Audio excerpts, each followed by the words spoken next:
feels like a long time since we had our last meeting because of our wonderful recess that we had in August. I hope everybody enjoyed it, but it's time to get back to work, enjoy ourselves, okay, work with happiness.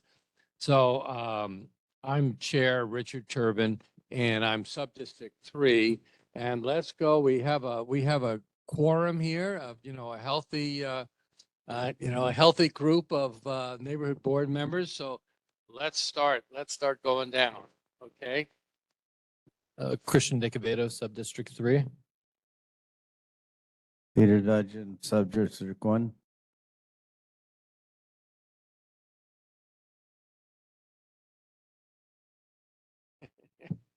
Okay.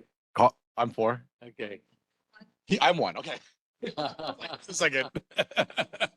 Peter, yeah. We're all number 1, but I am really number 1. He's number 4. Colin Fujiki. Well, you're both good looking guys. Okay, Sylvia. Aloha, Sylvia Himeda, Sub-District 4. All right, that's terrific. Okay, so thank you all. We have a quorum, and Brian is on. Please, Brian. Hello, everyone. Brian Wong, Sub-District 2. Okay, member Haro. Pedro Haro, Sub-District 1.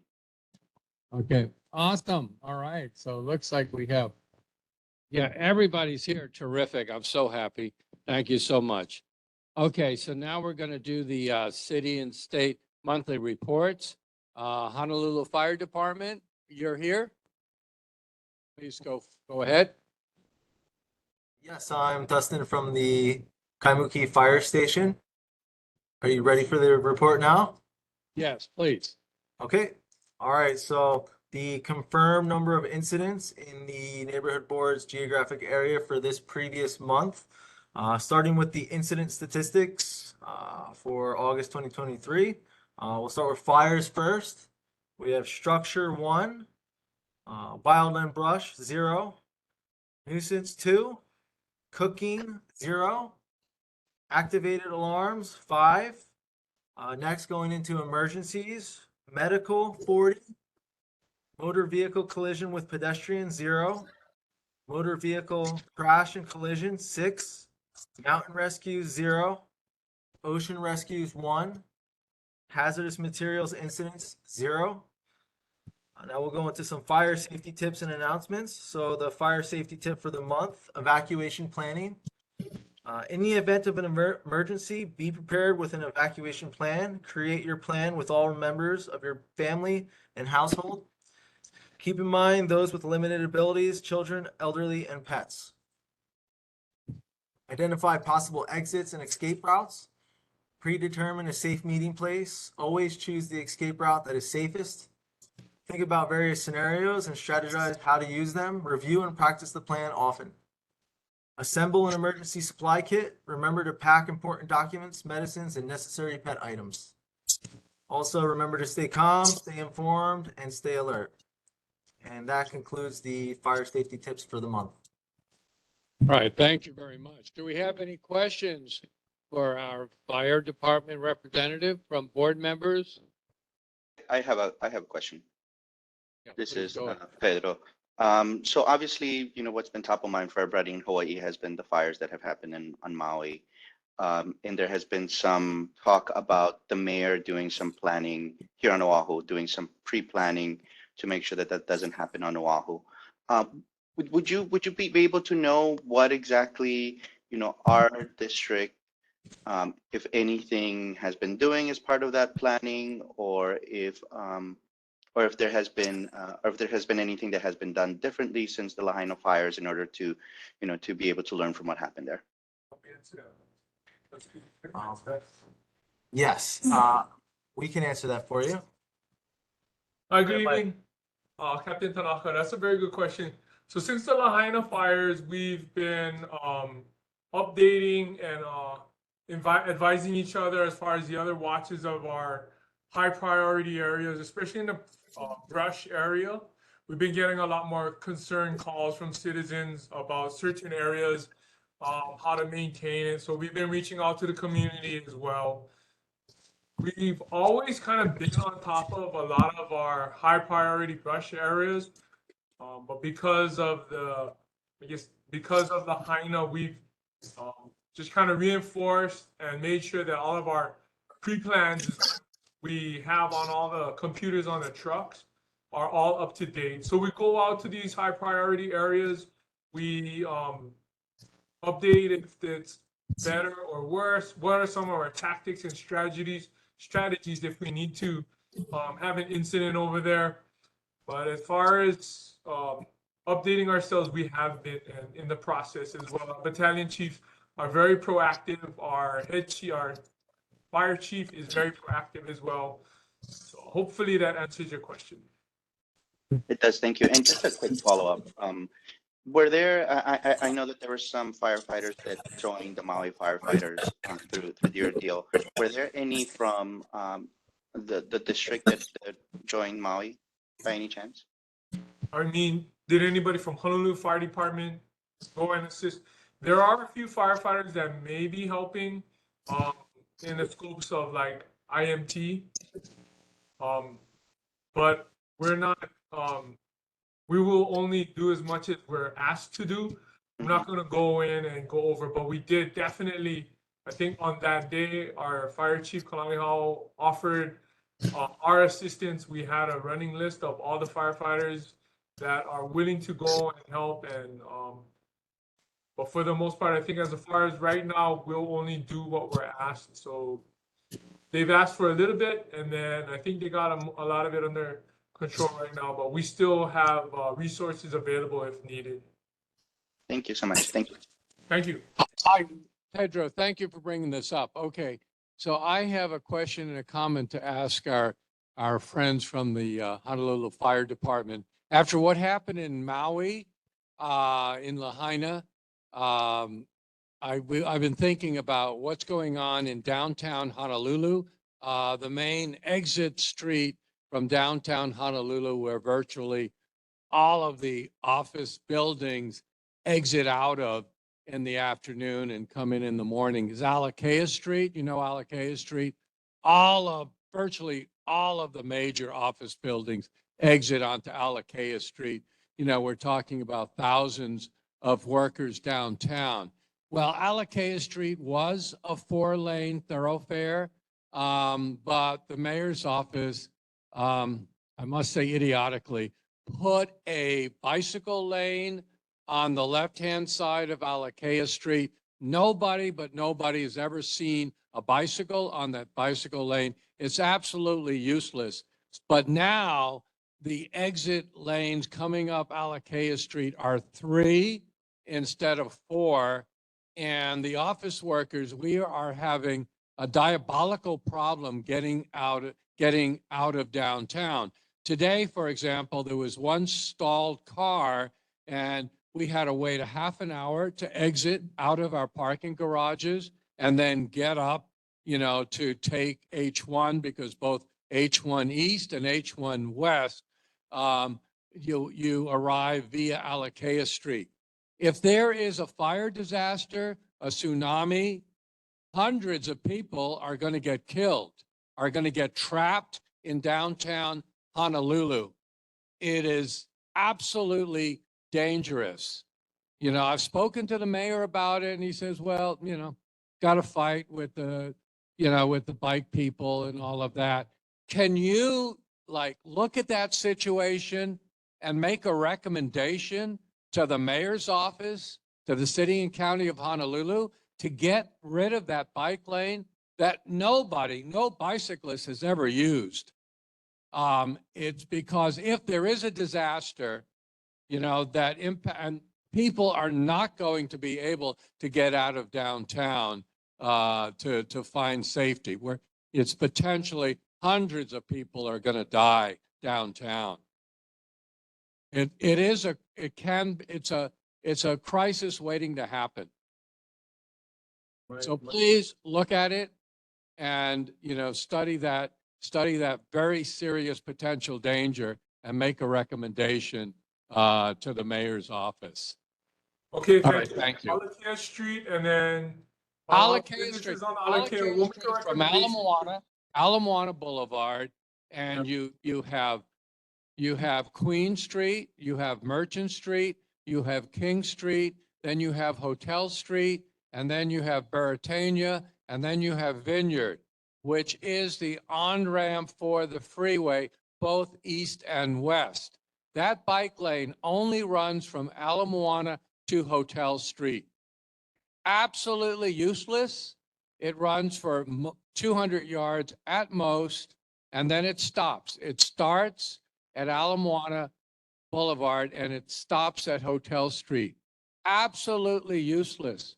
What bicyclist is going to use it? And nobody downtown has ever seen a bicycle on it. It's a wasted, dangerous bike lane that needs to go. And We'll talk to potentially Fran. it can cause a disaster. We'll a talk to disaster Coulter. with fatalities. Okay? Thank you. Thank you. Yeah.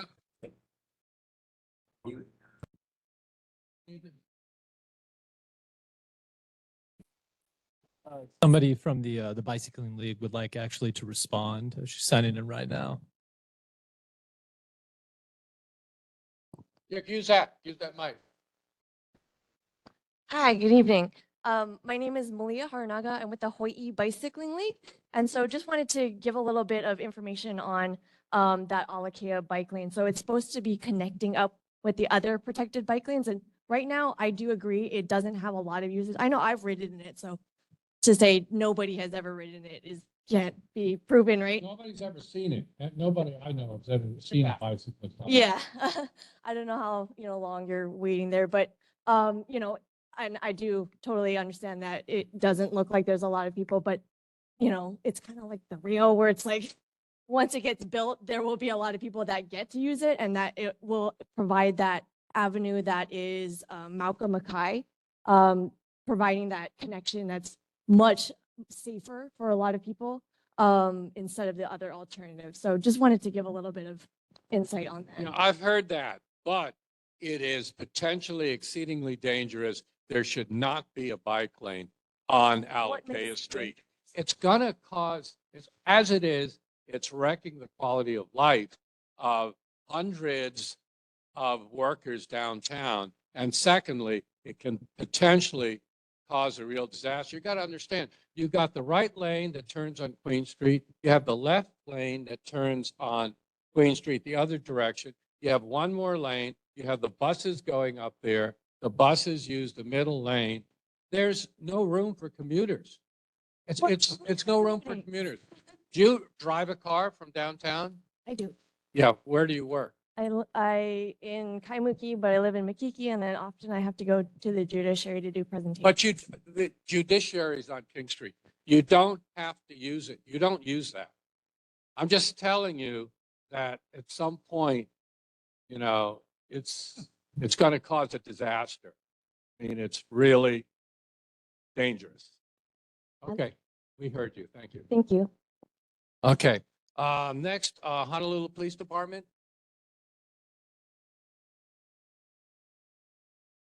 Good afternoon. For District 7 in the Wai'alae area, goes back for a motor vehicle theft. We had 6 in August, 5 burglaries, 2 thefts, 5 unauthorized entries into motor vehicles. Total calls for service for the month of August is 6,627. For the safety tip of the month, we're going to go with pedestrian safety. I recommend crossing the street marked crosswalks or lighted intersections. Be sure to be visible, light clothing or reflective clothing at night. And try to maintain eye contact with approaching cars, the drivers of the approaching cars, to make sure they see you before you cross. And that's all I have. All right. Thank you very much. Any questions for HPD from board members? All right. Any questions for HPD from other attendees or visitors to the meeting? Yeah, so please go ahead. Good evening, Lieutenant. So just in personal observations, Morning. in the area surrounding Kāhala Mall, recently we've noticed a large amount of houseless population engaging in public defecation, sexual conduct, or other displays which are not great for the public, and especially a lot of the children and families that live in the area that are, are going through that corridor. We're observing a lot of that activity. Myself, I witnessed a woman use the restroom along one of the pillars of the H1 right as you turn right to Kāhala Mall the other day. And I'm just curious if there's anything we can be doing or the HPD can be doing to assist. I understand that the issue itself is very complicated. However, is there a way that we can help sort of keep them, or encourage them to be in certain areas where these sort of displays aren't affecting a lot of the families in Kāhala, where it isn't as public and in our face, shall we say?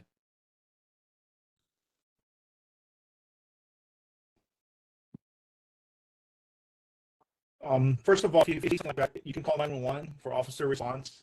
We also have our community outreach with I guess I wouldn't say encampments, but in areas where they start to you can let me know. Kāhala Mall is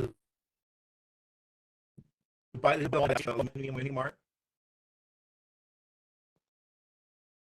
Yes, I believe it's Wai'alae and what would that be? Hunakai, I think that comes up. Kilauea. And Kilauea. Yeah, right over there. There's just been a couple episodes and incidents, and we understand that the situation is very complicated, but we have to draw a line at some point. And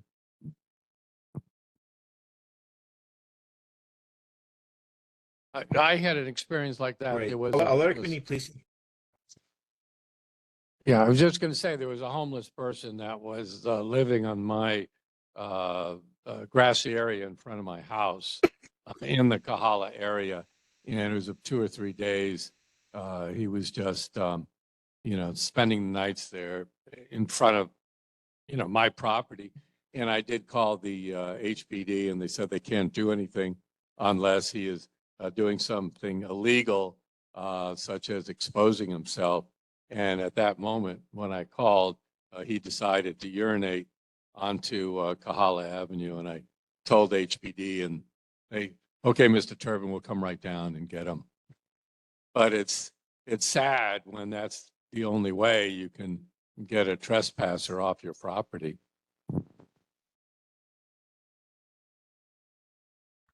I have a question. Unfortunately, that's. Go ahead. No, go ahead. Yeah, please go ahead. Okay, any other questions? Sorry, I Remember, did have a you have question. a question? So last meeting, which wasn't last month, but it was the month before that, I brought up what had been looking like it was a trend of smash and grab type of situations. At that time, I was told that there wasn't a trend. A few days later, there were several other cars that were smash and grabbed, which to me constitutes now a trend. In hearing about the vehicle thefts and the break-ins, to me that constitutes as a trend. Maybe they're not all smash and grabs, but that it has a similar setup of vehicles not being safe necessarily in certain areas of Kāhala. Has HPD done anything about this, taken a look at what are the concentrations of these areas perhaps, or alerted the community about the rise of these?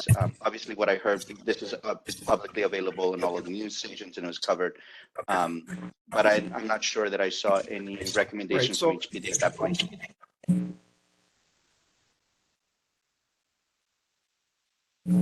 And grabs, are we talking about in the Hunakai area by the Zippies and Yeah, that's correct. from Kāhala Mall? So I think we had a couple of nights of those, and after the first night, we started to do surveillance in the area, and during the time they're doing committing those crimes that they could catch or apprehend. They get a few months now. I don't think any have occurred since. Yeah. So we did try to do some surveillance for that, but we weren't able to catch anybody. And That's doing that great act. to hear. That's so great to hear that there was that surveillance, and thank you so much for doing that. Okay, anybody else have any questions for HPD? All right, thank you very much for coming here, for being with us tonight, and Lieutenant Thompson, thank you. Okay. All right, we'll go to Board you. of Water Supply. Do we have Lorna or somebody from the Board of Water Supply to make a Yes. presentation? Hi, good evening. Can you guys hear me? This is Lorna. Can you hear me? Okay, good. You can hear me. Yeah, sorry, I don't have my screen on. I just have an announcement to make. It is the Source Protection Week. So the Board of Water Supply will observe Source Protection Week from September 24th to the 30th. And the goal is to bring awareness about the importance of protecting our precious drinking water sources. While water purely comes from groundwater sources, here are some basic ways you can protect our source. We want to make sure you can conserve and use water efficiently, check and repair leaks regularly, and use only what you need and don't waste it. Properly dispose of household waste and don't pour it on the ground. Also protect the watersheds and stay on the designated trails and respect the wildlife. Join a community watershed partnership group. And with the closure of 3 water sources near Red Hill, we all need to be responsible stewards to ensure we'll have an adequate supply of safe drinking water today and for future generations. So if you folks want more information, go to our website, www.boardofwatersupply.com/source, and let's just do our part and make every drop count. And that is all I have for this month. Does anybody have any questions? All right, any questions for Lorna, from board members? Okay, from the residents attending? All right, thank you very much, Lorna. Okay, thank you. Have a good evening. Okay, we will. All right, so now let's go to the filling of vacancies. I do think we have a candidate for the at-large position. That's you, it's Kelsey, right? Kelsey, yeah, please take my microphone and introduce yourself and, where you live and member of the board. Yeah, my name is Kelsey Kim. I am a mom of 3, wife of 1, mom of 3, real estate agent as well. And I graduated from Kalani High School. So I grew up in the area and would like to see it be, if not better than when I was a kid. So here I am. Thank you very much. Dewey, and it's Kelsey Kim? Kim, all right, Kelsey Kim.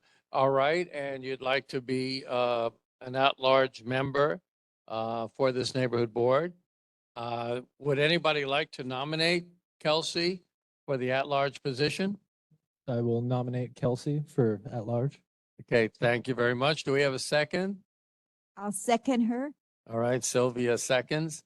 All right, are there any other nominees for this position? Okay, all right, there being none other, let's have a vote. All those in favor of Kelsey serving as at-large member of the Wai'alae Kāhala Neighborhood Board number 3, please raise your hand. Okay, I think it's unanimous. Congratulations, Kelsey. Hey, okay. Do we have to swear her in? Okay. Okay, let's step to the side and let's hold off on our business while the swearing in ceremony occurs.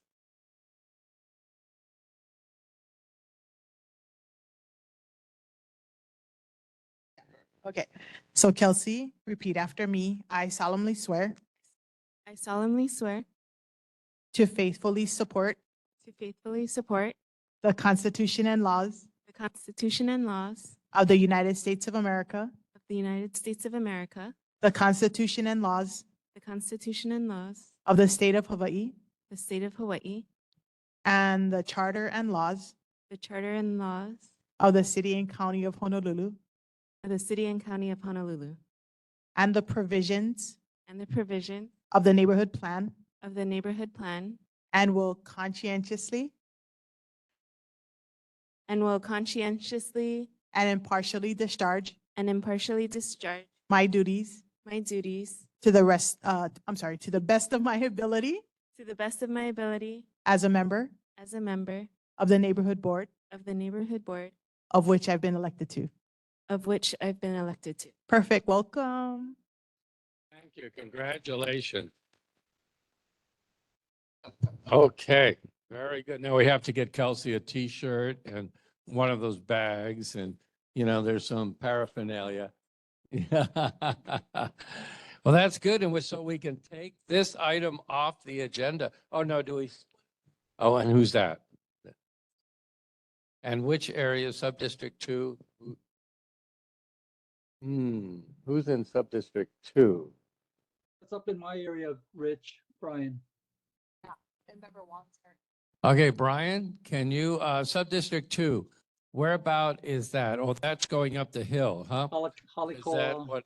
Ainakoa area. Sorry? It's in the Ainakoa area? Ainakoa, going up Halikoa Drive. the whole Okay, area. all right, Brian, so that's your job. Okay, let's fill that seat and then we'll be absolutely a full house. Okay. All right, thank you. And we'll have to get something, if you can fill that position, we'll get you a glass of wine or something. Okay, all right, elected officials. So Mike Buck is here, Governor Josh Green, representatives. I know you had a little hassle with Hawaiian Airlines as far as material, but you got a perfect memory. You can remember it all. Yeah, first of all, aloha.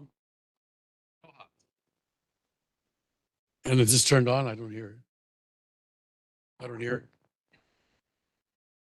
111, how's that? It's on, we can hear it. You've heard about the dog ate my homework. Well, I really wanted to come here. I'm on my way home from the airport after spending 5 out of the last 20 days on Maui. And the time that I haven't been on Maui for the last 3 weeks was inside Diamond Head Crater at the JIC headquarters, which is the Joint Information Center for the disasters. And I can tell you that I did get a question a couple of meetings ago. What about the dry brush along Diamond Head? And we have spoken with both the DLNR and the city and county, and have had about a third of that removed. And I think that the energy is going to get into the rest of it based on what's happened on the island of Maui. And here we are, sitting fat and happy in a nice meeting building. Folks on Maui are gone. I mean, it is just so sad what's going on there. And that gives us the opportunity, as a neighborhood to find out, all right, what happened to them? What did that happen to us? And I want to tell you that never have I seen the interweavings of city, state, and federal that we have out of this. It took a hard lesson, and there's so much misinformation and conspiracy theories. But you ought to know that we had two things that you should know about. One was what I was involved in, called the JIC. The JIC was the complete membership. It was of everybody, from FEMA to the mainland guys to the local guys. And we also had in Diamond Head Crater, but part of FEMA, also another GIC, General Information Center. And it has been the work of that body that makes us come back out into the neighborhoods and seek your mana'o, learn about what you've got that needs to be eliminated. Because a lot of this stuff in a lot of that area, you couldn't stop it no matter what. It was just, it's time and it came. But some areas were mitigated by the residents before. And we have this habit of, we get burgled 6 times and then we buy an alarm system. It's time for us to get out into the neighborhoods, including yours. And that's why this month, I don't have anything to report outside of what happened there on Diamond Head. I can tell you that there's a lot of other discussion going on legislatively and also between the city and county of what you all have been talking about with homeless.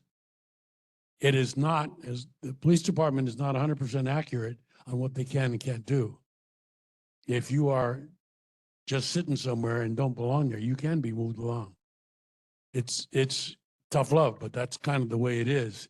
Why should we wait for somebody to defecate on our front step before we can get the cops? Anyway, I hope next month that you'll supply me with some questions, and rather than go through my long Mike Buck, et cetera, Hawaii Gov, it's just Mike Buck Hawaii at Gmail. And a lot of these questions have come from y'all. I got another one that I thought was pretty interesting, and that was the ongoing concern over the wall at Doris Duke's. And I do know that that's got a lot to do with a lot of you doing. There is discussion going on, and once again, it's not clear who's what, because the feds, the Coast Guard, the Department of Land and Natural Resources, engineering, there's all kinds of people with their thumb in that pie. And before that thing gets changed, those people all have to agree. That's like putting 9 cats in a bag and saying, okay, who's right? So it's going to take a little bit of a while. Does anybody have any questions or anything that they'd like specifically to pass along to the governor for his consideration and report? Well, Mike, since you bring it up, the Doris Duke wall, we have done, some people in the community have done calculations about how much it's going to cost to remove that wall. And it's upwards of $6, $7, $8, $9 million. And why, when we have this terrible problem with fires and we need to, spend a lot of money to mitigate the fire damage. We need to spend money to, get the electrical wires underground. Why we need to spend $9 million? That's really good because on, that didn't come up at a removing meeting. that wall, which has been there since 1930. It's Yeah. been there since so it's been there for almost 100 years. Yeah, and the water people are going to tell you it's going to dramatically alter the way that we fish and dive and surf and swim. Oh yeah. The interesting thing about that is that if anything got passed right now, it would not get appropriated. Good. The money that you're talking about, if there's ever going to be anything that's going to happen there, it's going to be a long time from now. That's back burner. I mean, and I guess the concern was children jumping off of that, getting sucked through that hole, getting hurt or dying. That's not the wall's problem. Yeah, so it'd be a That's- lot cheaper to hire a security Exactly. person.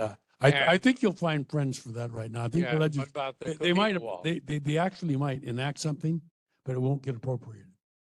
Please. What Rich is saying is right. Just so that you know, there's been numbers anywhere from 600,000 to 3 million. Oh, way more than that. Yeah, it's awful. And then what's it going to do? They're tearing up all those rocks. The currents, go west. And so what you might very well have is the destruction of Waikiki Beach. That stuff will just climb right around the edge of all the way into Waikiki. Yeah. So it's brainless to do that. Yeah, there have been a lot of the folks that live there that were brought up around there. They're the ones they know, and they were never considered and never talked to. And now they have been. Yeah. Well, we've been raising the hue and cry. Yeah, I know. For They talk about you guys. 10. Yeah. Well, we beat them Yeah, twice. that's and right. Then, and then for whatever reason, they come back. I don't think anybody's going to pick that up right now. They come back like a It's bat. embarrassing to have to admit that you're trying to spend a lot of money when we need money. Those dollars can be used.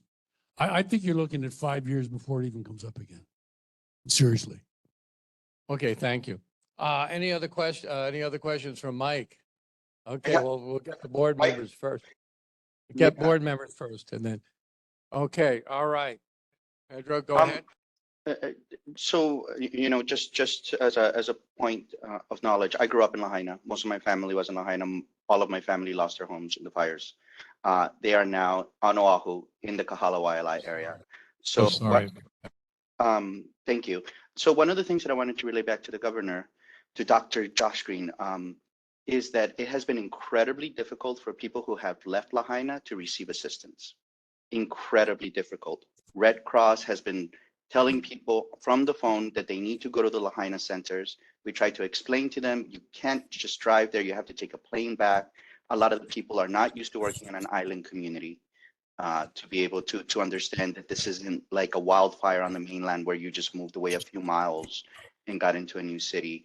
I have a niece that has sheltered in place in Kihei, and they're saying they cannot find any housing for her, that she needs to go back to Lahaina.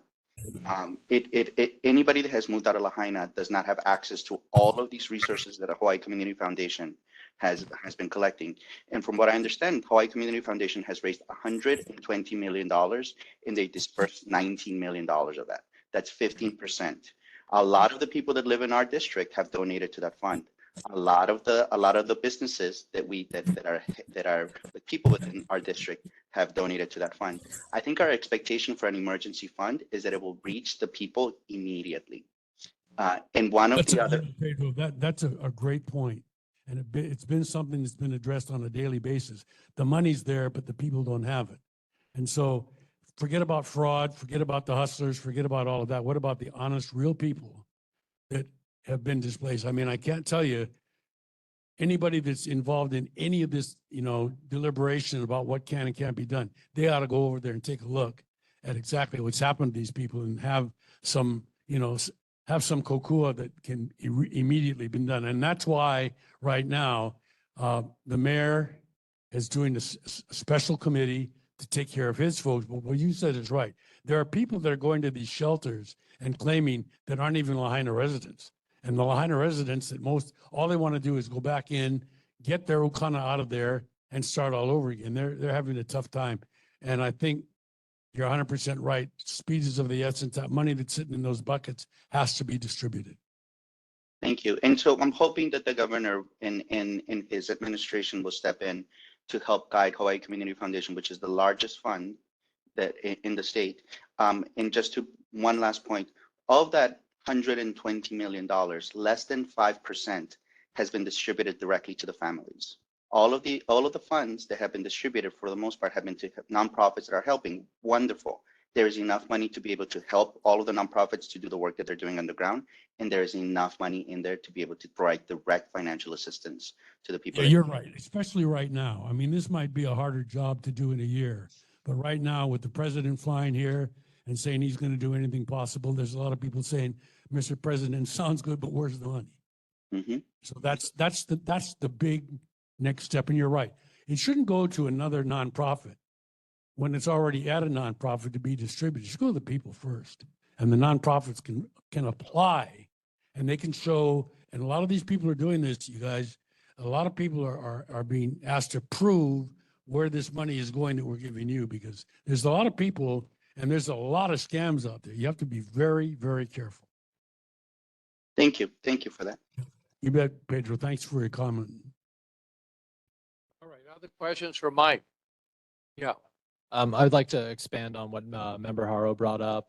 A lot of stories are coming out about people in the real estate industry trying to take advantage of this situation, trying to get real estate at cheap prices from families who are undergoing the most traumatic event likely in their lifetime. And I know that there is currently a moratorium on those sort of purchases, but that doesn't stop those kinds of elements from trying to from profiteering. And you're right, but it's just to understand, and I'm glad you asked that because we've been involved in that. My office has been involved in that for weeks now. In this country, you cannot tell somebody to sell or to buy, but you can certainly warn a seller what's happening to them. And that's why there's this group of 5, I think, that the mayor and the governor put together to make sure that, are you being coerced? Are you being threatened? Are you being subverted? And you need to get free assistance from us on what's going on. You can't, if if my property was one of the properties there and I wanted to move on because I didn't want to rebuild because I don't want to get burnt to death next time, it should be my kuleana that I can get rid of it. But there is not going to be, and I can see Rich smiling. One of the things that has come up and been very clear in what we've been doing is most developers want to come up with a bunch of money, develop a project and get out of there. Nobody's going to get out of that place for a long time with regards to, whether you're going to get a permit and all of these kind of things. It's not going to be a cakewalk to go in there. Regular home developers, like a big guy like a Salvio or somebody else, they're not going to do it. They'd have to wait too long for their money. It's 10 years. It's going to be 10 years before some of those houses are built again. And so no developer wants to wait that long, but the bad guys are. Yeah, and also, like Member Haro said as well, we have all these nonprofits with all this money that isn't being distributed. And so these families, they undergo a traumatic event, they have no money, and they have someone standing in front of them with cash ready to go, which in that moment is almost a form of financial coercion because you have no provisions, no money, no support or resources being provided at almost any level. And then, you have someone. Well, waiting I cash. want to beg to differ on that because it's been through the governor's office, along with the mayor, is to make sure that the banks there and the leading local banks are the ones that are helping most of these people that are borrowed from the local banks on their payments to date them at the end of the contract, to extend the contracts, to make it so they're not paying, a mortgage on ashes. And that's the problem. That's why if people realize, okay, we can get help with this, we don't have to go to Johnny at night, in the middle of the night with a fistful of cash. We can just get it from our banks. The banks are not only willing, they expect to be involved in this for a long time. Mhm. Absolutely. And that's an excellent program. However, I would just like to see a little bit of naming and shaming from the governor's office, if at all, for any of these parties who are behaving like this. Yeah, good point. I'd Yeah. like names. I would like to be able to know that I don't have to do business with them. Yeah. I'd like the information to make my own personal Okay, choices. the hint that he wanted me to deliver to you was this. You see some litigators are coming to Hawaii and hooking up with law firms, locally law firms, because they can't operate here. And they've got this money machine, this grinder on how to get money out of people. And I'm so glad, Rich, that you're here because you probably know more about this than anybody. That's a long story. And there is a law in Hawaii that after a natural disaster, a lawyer cannot solicit clients for at least 30 days. Yep. I've had 7 mainland law firms call me up. Oh, yeah. Inviting me to be their local counsel. And I said, thank you very much. You're asking me to give up my license to practice law. Yep. I don't want to have anything to do with you. So there's a buffer. We have a buffer there. Yeah, I don't know. there is a buffer, but unfortunately, there are some local law firms who have, jumped in. But I know the Office of Disciplinary Counsel has already issued 14 sanctions against both local law firms and out-of-state law firms for breaking that Hawaii law. We can talk about it after the meeting because I can go on for an hour on this. Okay. Anything else? Thank you. Okay. You saw something? Yeah.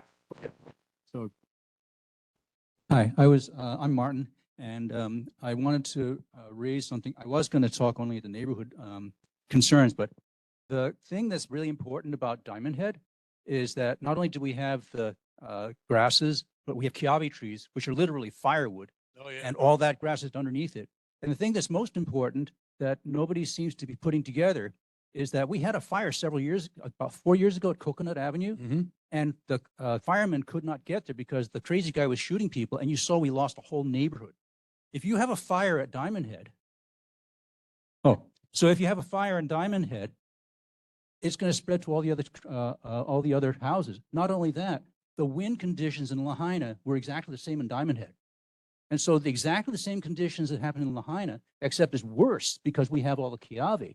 And most important thing is, who's going to set the fire? We have so many homeless people on Diamond Head, and they're cooking fires. And that's what has me concerned. And I think a lot of us should be concerned because all these homeless people are setting fires. We've already had a history of brush fires on Diamond Head. and it's extremely difficult for the firefighters to get there. And in high winds, like we saw in Lahaina, you can't fly helicopters to drop water. So what I've done is I've drafted a resolution here that I wanted to put on the, ask the board to put on the agenda for next meeting. But I wanted to put together all those points for everyone to understand that we have the high wind conditions exactly the same as Lahaina. We have worse conditions. We have Kiawe wood. We have homeless people who are making cooking fires, and we already had the experience of what happens when you have a fire in Diamond Head, and there wasn't even high wind when the firefighters couldn't reach that particular fire, and we lost 7 houses. How many houses did we lose? 3. So it is a really difficult problem right in our neighborhood. And so that's something that I think we need to address, and that's why I was going to ask for a resolution by this board to have DLNR devote enough resources to permanently rid Diamond Head of the homeless population because of the extreme fire hazard that they present. Yeah. So I wanted to get that message off to the Right. governor. That's why I'm raising the talk now. Yeah, no, yeah, Martin, we'll put it on the October agenda. I think you need to have 6 votes, and that I was going to raise. No, we can just put it on the agenda Okay. and then you get a copy of it. Well, you already gave one to Judy Ann and we have one. Yeah, so we can, yeah, we'll put it on next month's agenda if you can be here. All Yeah, right. because to me, And we can discuss it and vote on it. All right. right. Okay, All right. good. Thank you very much. Thank you. Thank you. Okay, anybody else have questions for Mike? All right, any other board members? All right, okay, anybody else out there? See you next Residents? month. Thank you very much. Yeah, we could talk to you for a couple of hours, but we don't have time. But thank you so much. Okay, so now we have Derek Miyashiro. I think I saw. Okay, Derek, your turn.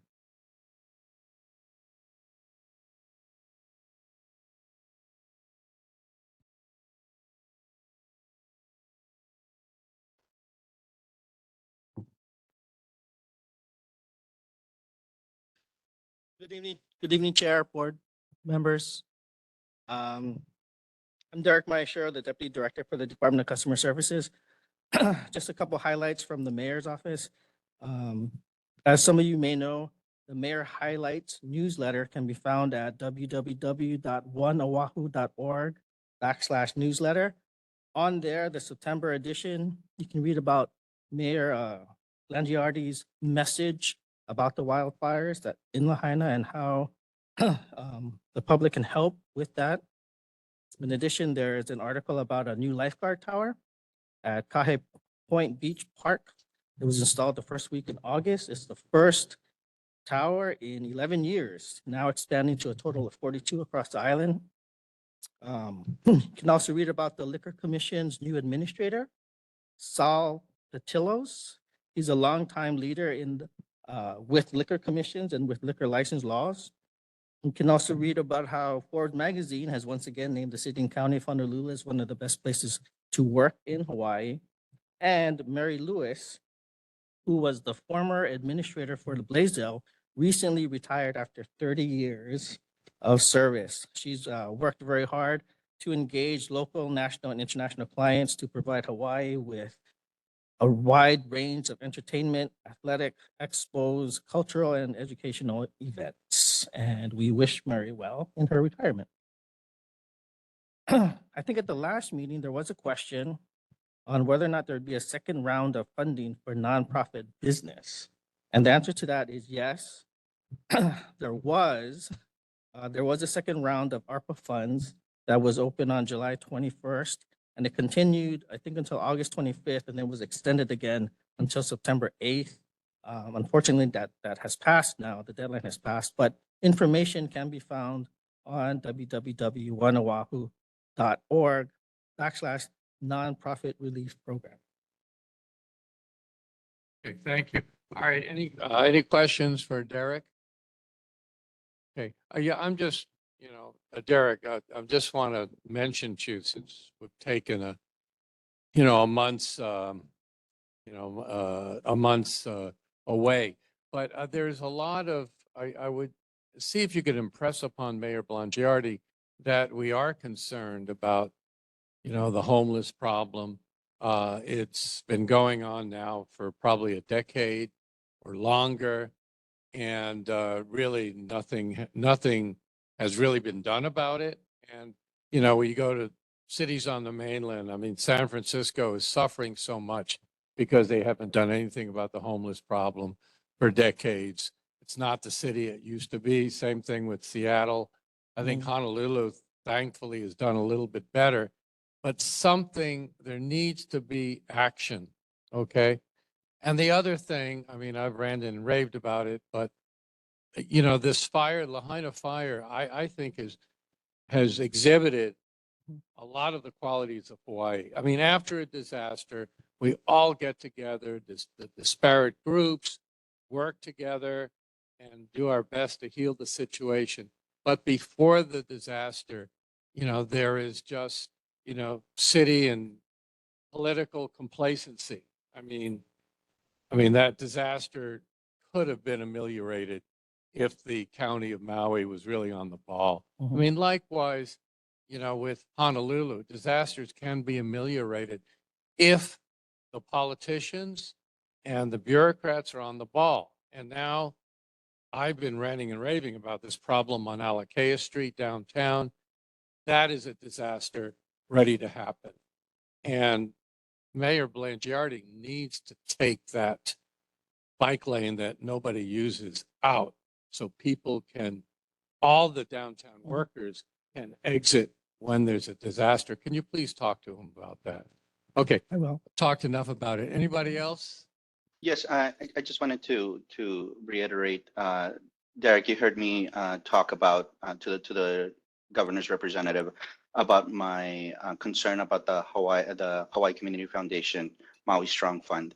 The mayor has been encouraging people to donate to that fund, so I'm encouraging the mayor and the mayor's office to take a look at the distribution of those funds for the people, particularly because as public officials, obviously people are taking our recommendations. So I'm hoping that every elected official is also taking an interest in the distribution of it.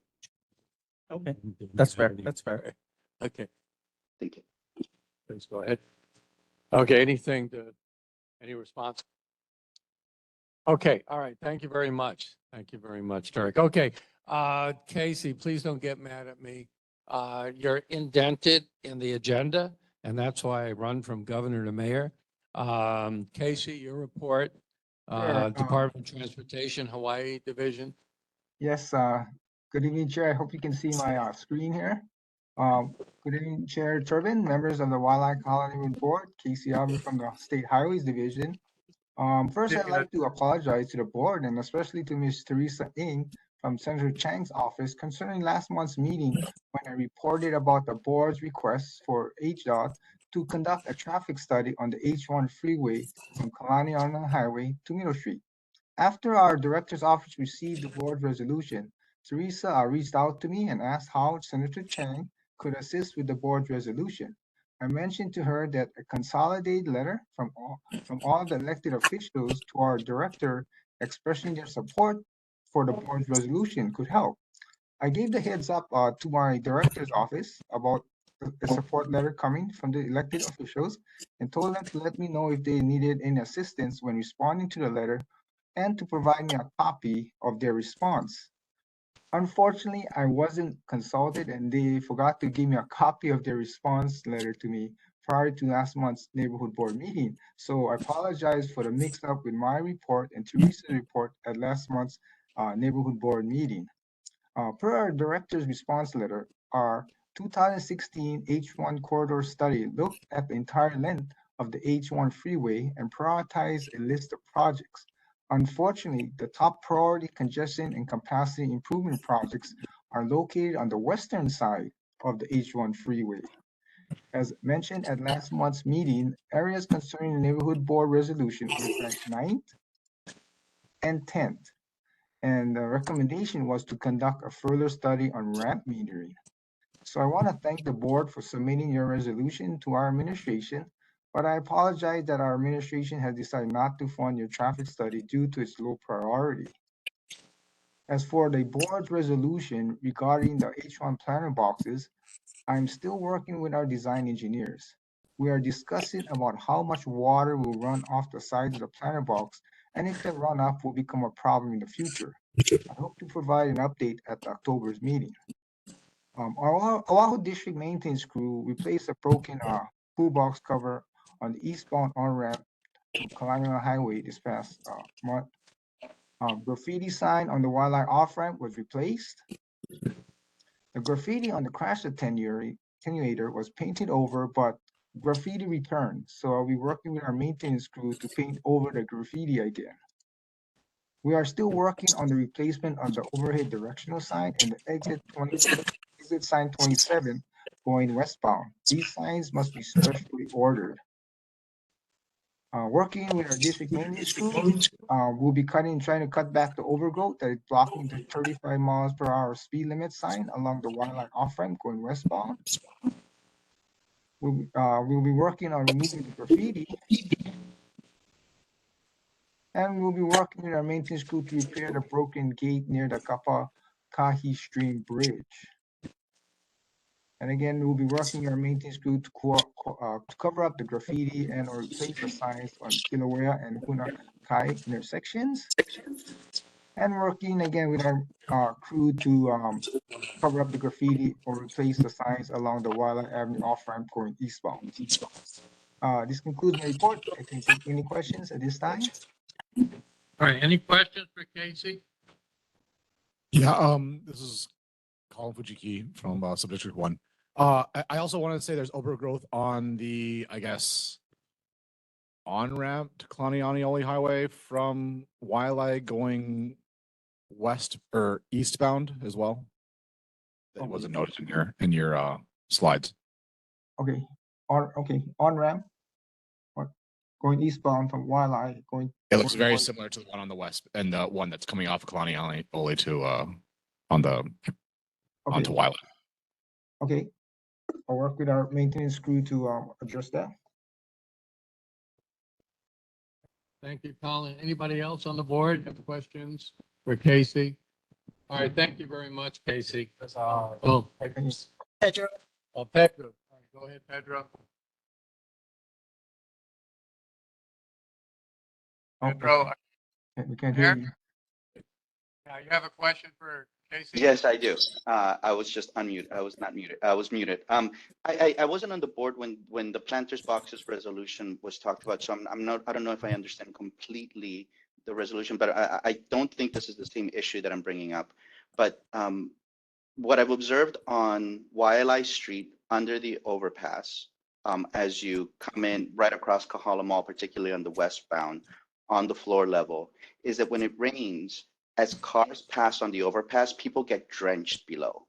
The water spills over the overpass. I have seen elderly people be completely almost slip because there is an inordinate amount of water that will spill over the side of the overpass. I don't know if there's something design-wise that can be looked at into the future, but I wanted to just bring up that concern because I did observe that not so recently. It was it was a while ago when there were some heavy rains, but that is consistently an issue. I walk my dog there all the time, and we just have to avoid the area because there's so much water that falls in great amounts in that area. The water that falls over, that's on the westbound the sidewalk, I guess, by on the sidewalk area where there's not the viaduct doesn't completely cover the sidewalk, so it's kind of right in the middle, so the water falls directly on the sidewalk going westbound. That's what you're talking about. Yeah, and I've observed it more on the west side lane than on the east side lane, but I don't know if that's a design, something to do with the design, or why it would pool more on one side than the other. Okay, I'll have to look into that, then. Especially when it rains hard. I have to probably go out and investigate, especially when it rains. Yeah. Okay. All right, thank you. Anybody else for Casey? All right, well, let's move on then. Council member Tommy Waters.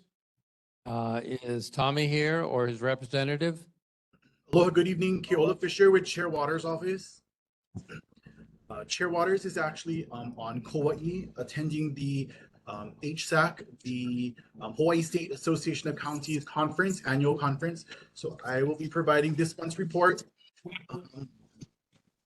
Oahu Fire and Safety Preparedness, Community Wildfire Preparedness, and FireWise Hawaii shared resources at a recent neighborhood board meeting. These resources can be found at hawaiiwildfire.org.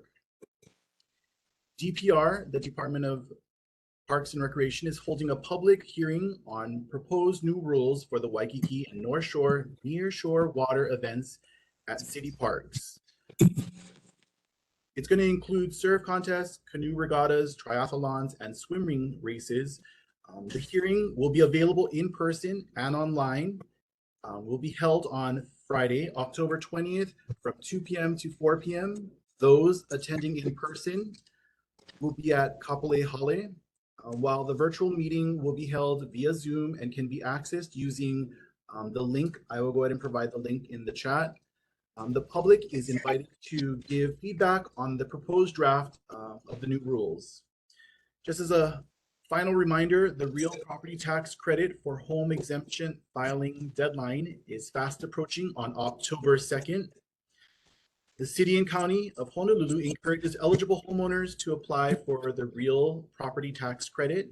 This credit is designed to provide financial relief to those who qualify and is calculated as the difference between the current year's property tax and 3% of your total gross income. For more information or assistance, please visit the Honolulu Real Property Tax Relief Office website, or you can call them at 808-768-3205. Our office just went ahead and did a literature drop on Kilauea Ave. Kilauea Ave Complete Streets virtual community meeting will be held Thursday, September 28th at 6 p.m. The City and County of Honolulu will be making traffic safety upgrades for all roadways users on Kilauea Ave and other streets in the Kāhala Kaimuki community as part of an upcoming pavement project. As required by the city ordinance, ROH 14-18, please join us for a Zoom workshop to learn more about the and inform you about the project details. That's going to be it for Chair Waters' office. I'm available for any questions. Okay, any questions for board members for Kāhala? Yeah, I'm sorry, Kāhala. Any questions for board members for Kāhala? All right, any questions from residents? Okay, there being none, thank you very much for your report, Kāhala. Thank you. Okay. All right, now Representative Bert Kobayashi, I think I saw Bert here. Okay. Good evening, Mr. Chair and board members. Oxygen has been sucked out of the room by Maui wildfires at the Capitol. And the House has launched 6 different working groups on Maui wildfires. They include housing and shelter, jobs and business, environmental mitigation. I'm on that group.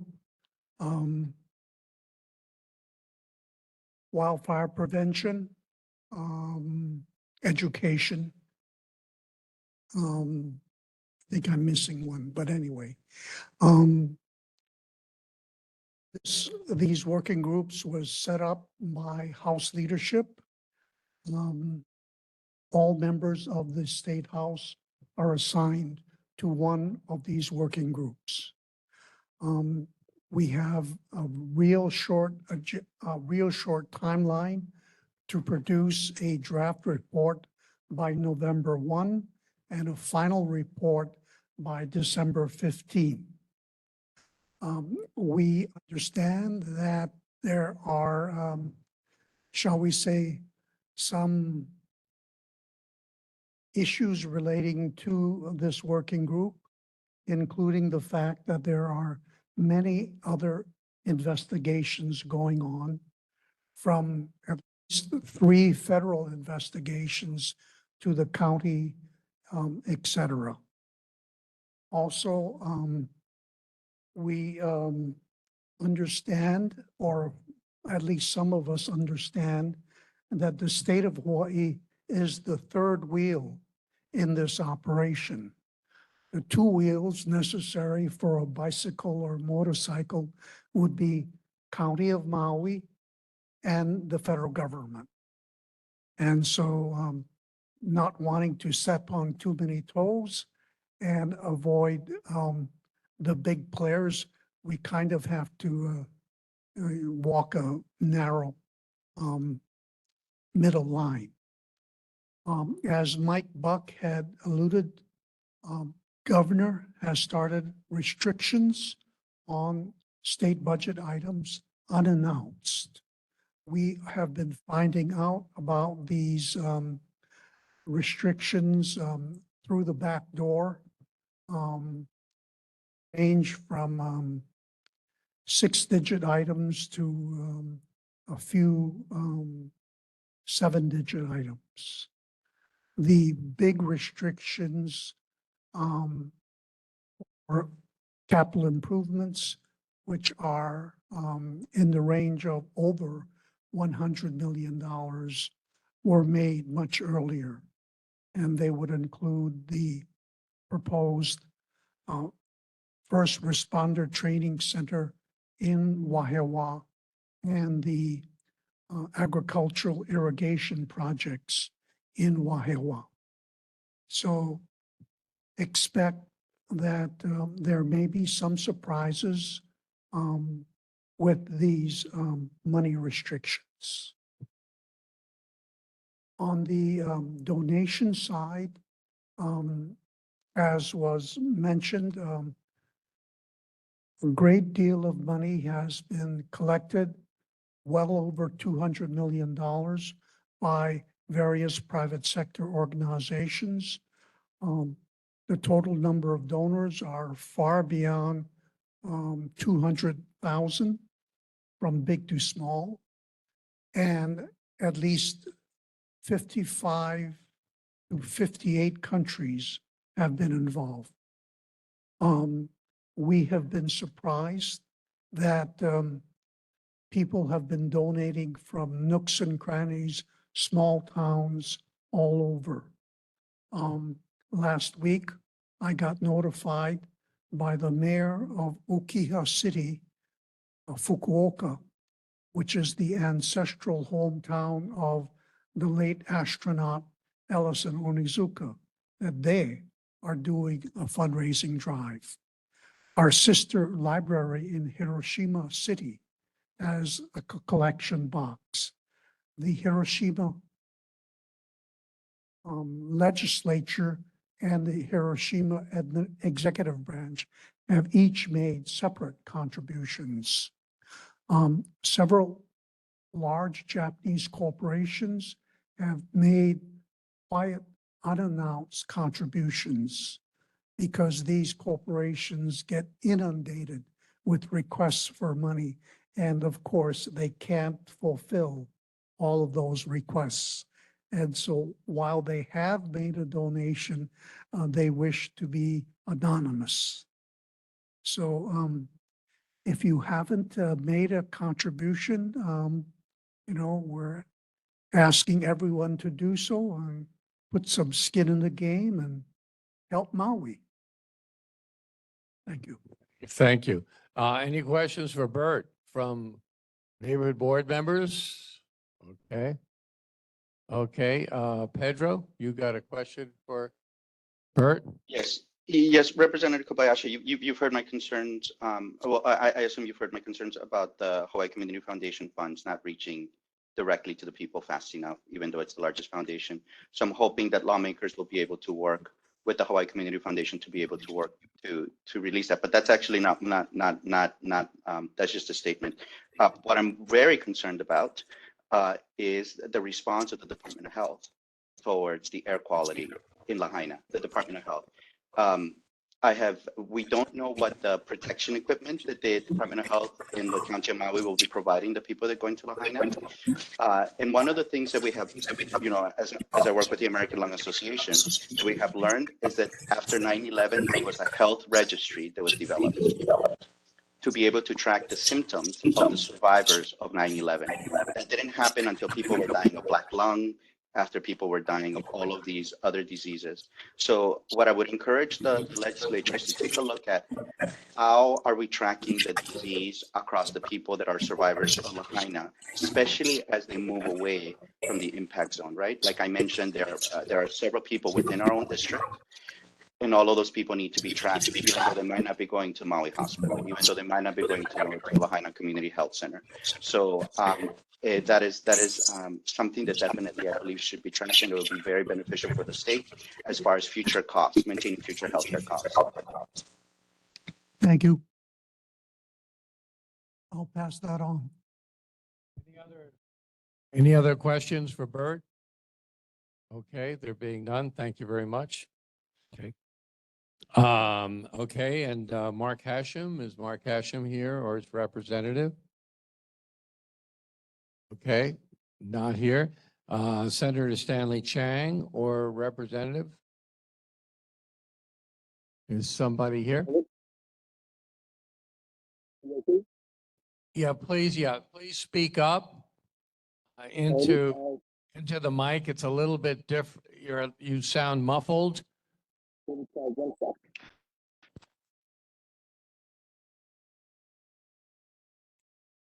Hear me now? Good. Okay, but yeah, talk Ready. slowly, loud, please. Okay. All right. So just first things first, the September newsletter will be available on the senator's website, and I'll also link that in the chat.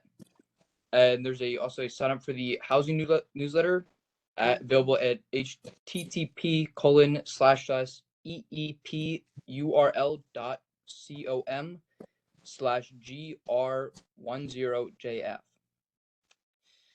There are going to be new tsunami evacuation area signs popping up around the district. These will be placed by the Honolulu Department of Emergency Management.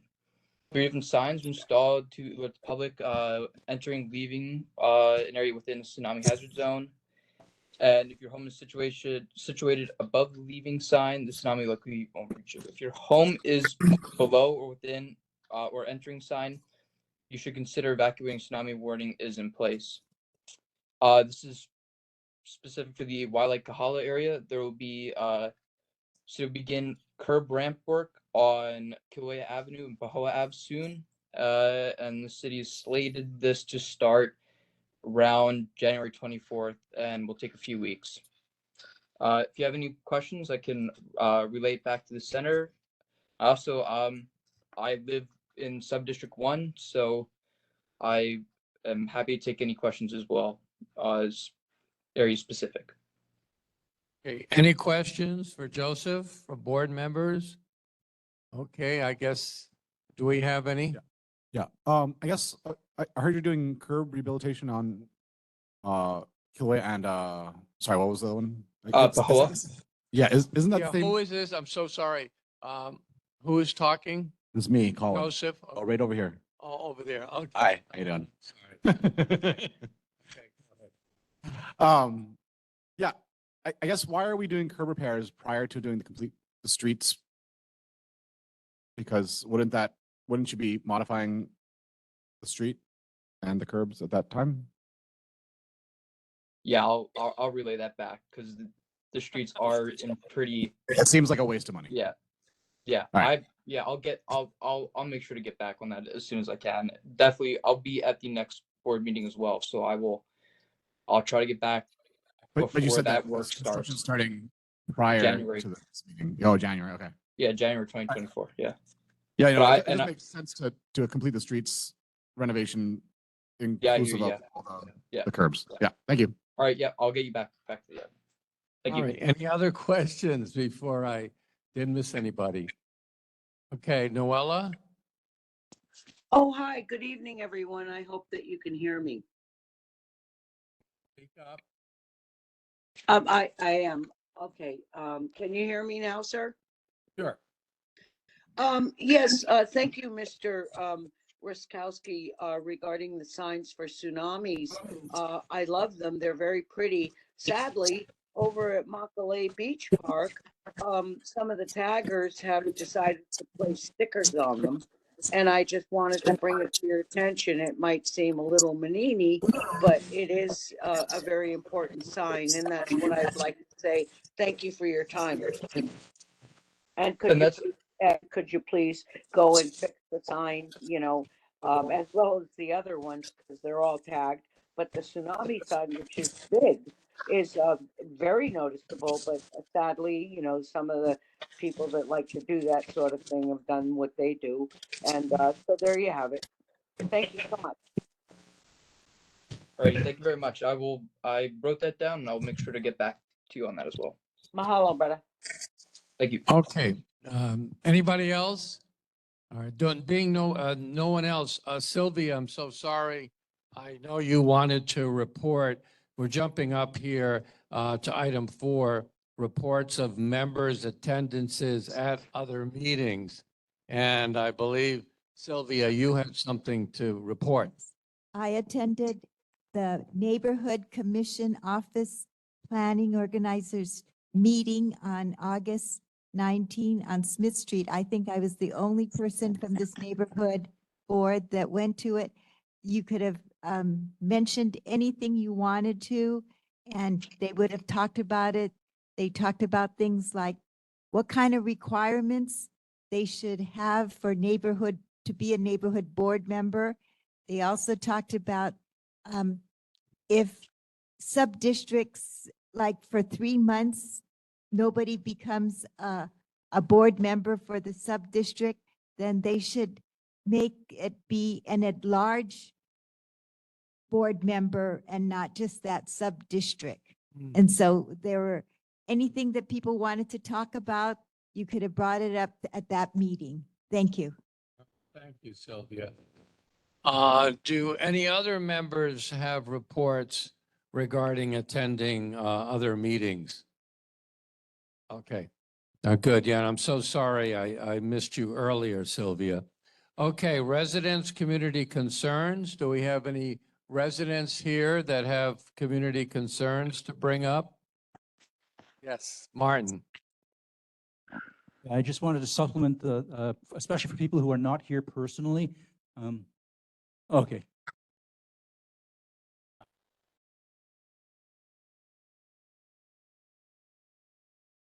I just wanted to supplement what I previously said, especially for those who are not here personally and therefore don't have a copy of the draft resolution I had put up. Diamond Head is the symbol of Hawaii. And if Diamond Head ever has a fire, such as what could very well happen, it's so predictable that it will happen. It will hit the world headlines so hard, and Hawaii's reputation would be shot. You guys had a Lahaina fire and you didn't do anything about Diamond Head, and it happened exactly the same way. So I think that we do need to think, yes, absolutely, we need to take care of Lahaina, but we have to make absolutely certain that this will never happen to Diamond Head, which is in our neighborhood and is something that is going to have a huge outsized impact on the whole state if something happens. So I just wanted to amplify that. So, I mean, I see your resolution and, I think, I know we're talking about it's going to put on the agenda next week, or next month, but I think in the meantime, it's like, I see I understand the concern for Diamond Head and the flammability of it, I guess is a good way to say it. But I think it's narrow-sighted to identify the homeless as the problem versus the overgrowth of invasive brush as well as Keawe. Keawe is also invasive.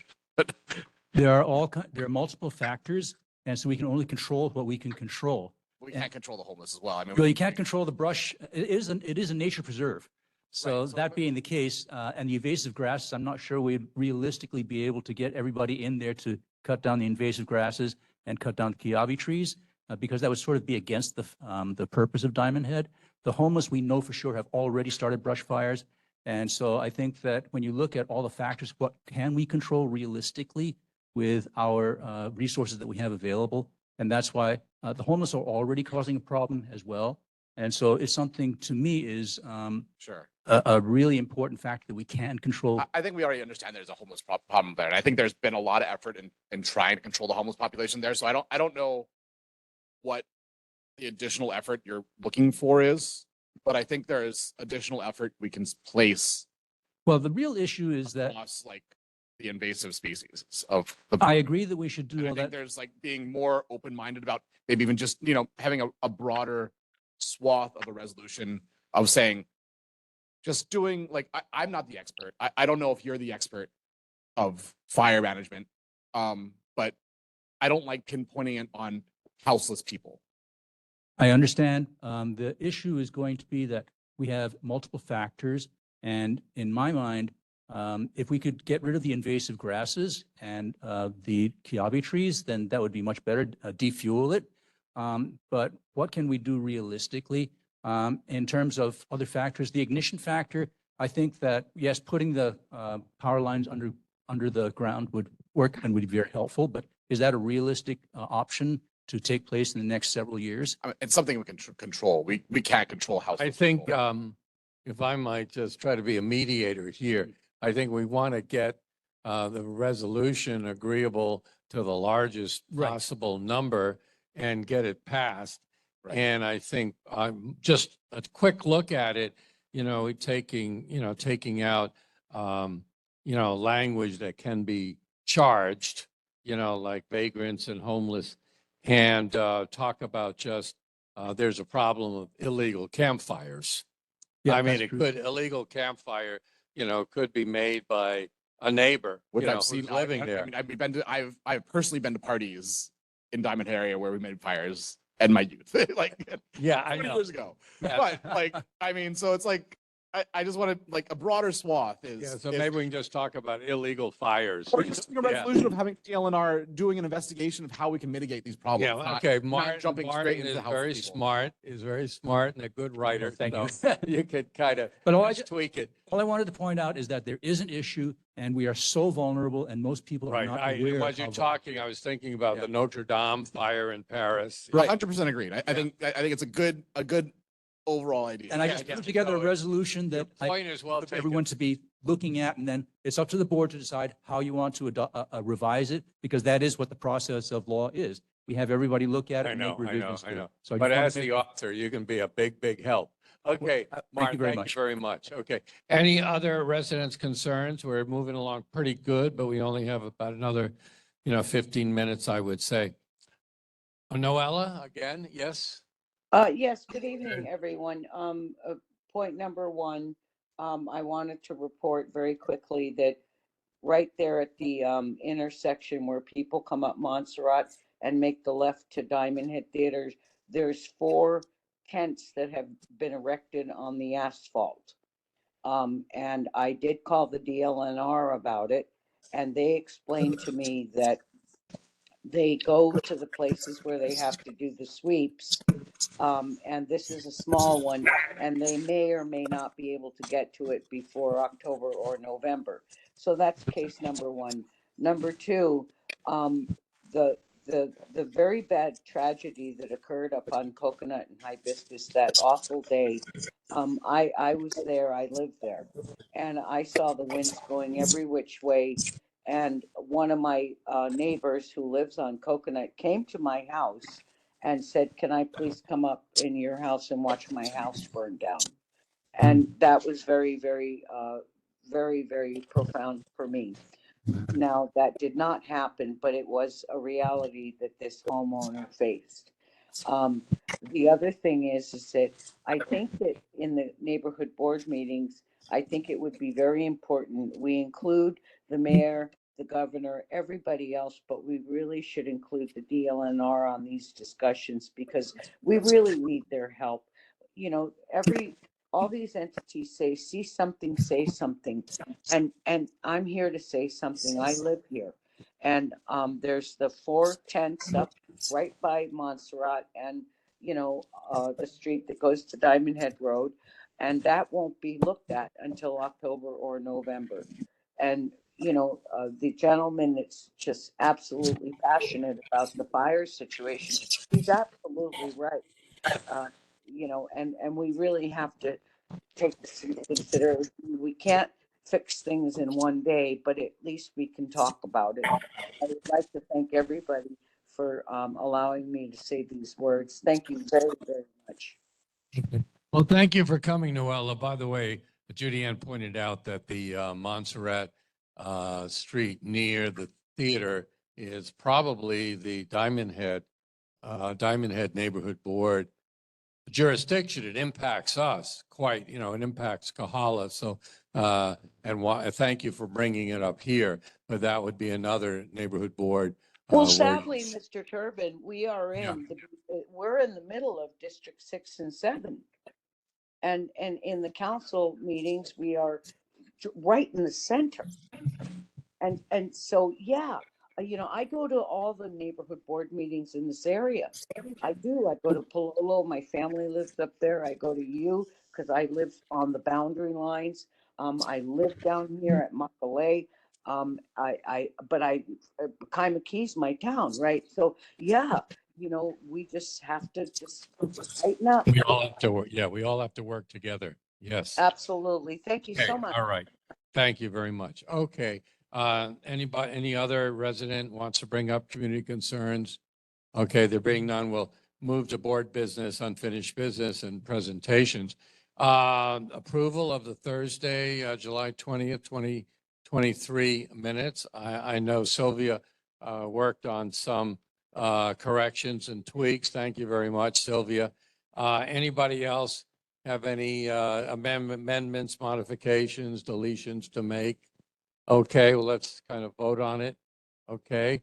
Does somebody want to make a motion to approve the minutes? Make a motion to approve the minutes. Thank you, Christian. Second? Okay. Peter, I saw you nod your head. You'll make a second. Make a second? I know, it's close enough. Okay, Peter, seconds. All those in favor say aye. Aye. Sure.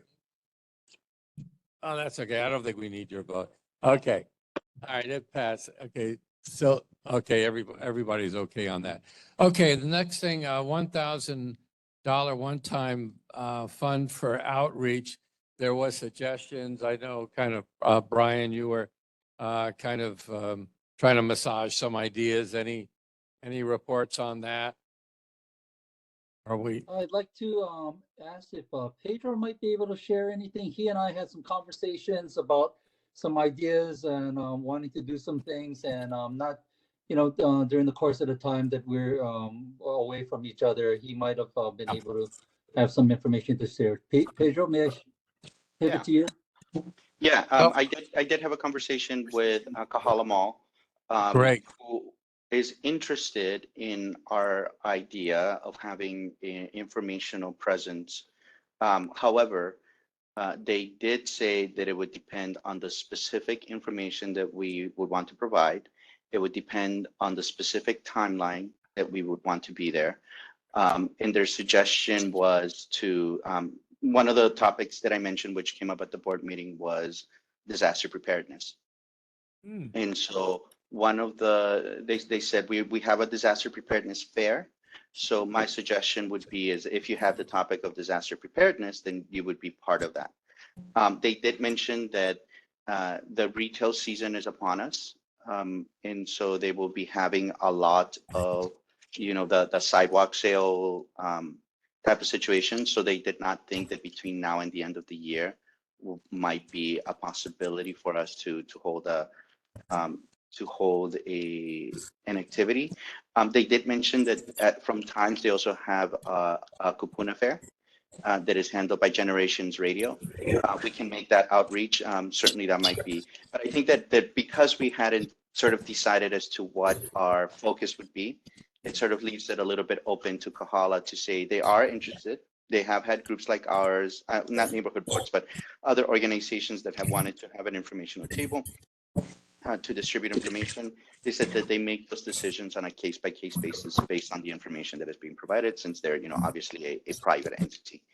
But I did clarify that they don't have sort of a program to sort of go through it, that it's not like we can apply for it. It's approved on a case-to-case basis, working with the marketing director and the general manager of the mall. Well, my comment is that's great, Pedro. And if you want to, talk to them and, tentatively decide on when would be a good time, whether it would be the disaster preparedness fair. That seems to be, a good one. The Kapuna fair would be maybe second place. Probably any of those would be good. But if you want to, make a tentative decision on what you think would be the best time, bring it over to us and, at the next meeting, and let's make a decision, and we can set up an ad hoc committee to get together and prepare and do a good job. But I think that's great. Thank you very much. Any other comments for Pedro on that? I think it's a great comment. I guess, I think maybe if they're having fairs, and I know I've been to fairs at the Kāhala Mall, if we just had more information about that and being a part of those fairs and just being able to have a table. I don't know if it's something we have to spend money on, if Kāhala Mall would be generous to offer us a space to just be a part of that. But I mean, I think I'd be willing to donate more of my time to support our neighborhood. I think so. If it's a Saturday or Sunday, we can. 'Cause I've definitely been to those, and I know my kids have gotten IDs and stuff like that from the police from over there, and I don't know when they are, and I don't know what the fairs are called, but. In your experience, have they been well? Yeah, no, there's a ton of stuff. Yeah, like it's well attended.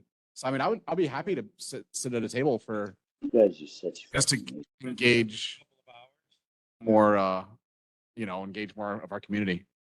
Yeah, no, great. All right, great. If you can follow up with that Yes, bit for the October meeting. I mean, I think just to expand on that, I would like to just, depending on the community outreach, but I would just like to hear more concerns of our community, and being able to have that open relationship and transparent relationship with our community, and be able to generate more concerns and be able to address them. I think that's a great idea. So thank you, Pedro. Well, I just want to point out that it's Brian's idea. It's a lot of accolades for me. This was Brian's idea. I was just a henchman. Oh, it's Brian's idea. Oh, you're trying to give Brian all the credit. You delivered it so well. Okay, Brian. Okay, a bouquet was thrown in your direction. Yeah.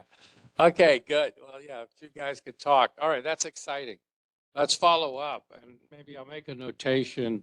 Consider Kāhala Mall, because that's the best venue by far, and one of those fairs, disaster preparedness, Kapuna, is great, and we can get a lot of literature. Yeah, we would have more attendance. Various agencies. I remember KCC is planning a disaster center in KCC. We can talk about that. Invite somebody from KCC. One of the agencies from the city or the state. Kapuna. That's an easy one too. There we get. Professors of Kapuna rights from the law school. I mean, yeah, we can really massage it and do a good job. Okay, all right, thank you. All right, next item, alternative venues. Oh, I'm sorry. Yeah, go ahead, Christian, please. The community outreach idea, I love it. However, it doesn't sound financially intensive. And we, as a neighborhood board, have $1,000 sitting in our pockets, as does every other neighborhood board. And I would like to propose the idea that we, along with, we as a neighborhood board, donate the $1,000 to the Maui relief funds, whichever, I don't know if we're allowed to do that. I think we can do that, Christian. I guess we'll just sit on our money then. I guess expanding on that, and I know I missed last meeting, but Julianne, I know we asked what the other neighborhoods are doing. Did you were you able to report on that, or if it was last meeting and I missed it, I apologize. Yep. So right now, currently, the neighborhood boards are doing a couple of things. They're in the parades. That's one thing. They're actually going to be contributing in the parades with like the registration fee. That's what they use for outreach.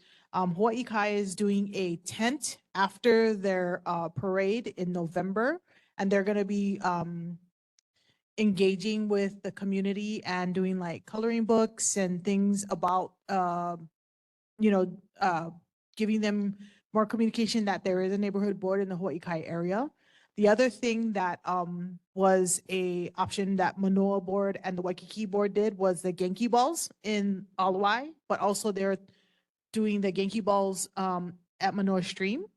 But because of the Lahaina fires, what they're wanting to do is they want to pivot and actually plant more trees in the valleys that are more, fire resistant, so that they can actually, just in case if a fire happens.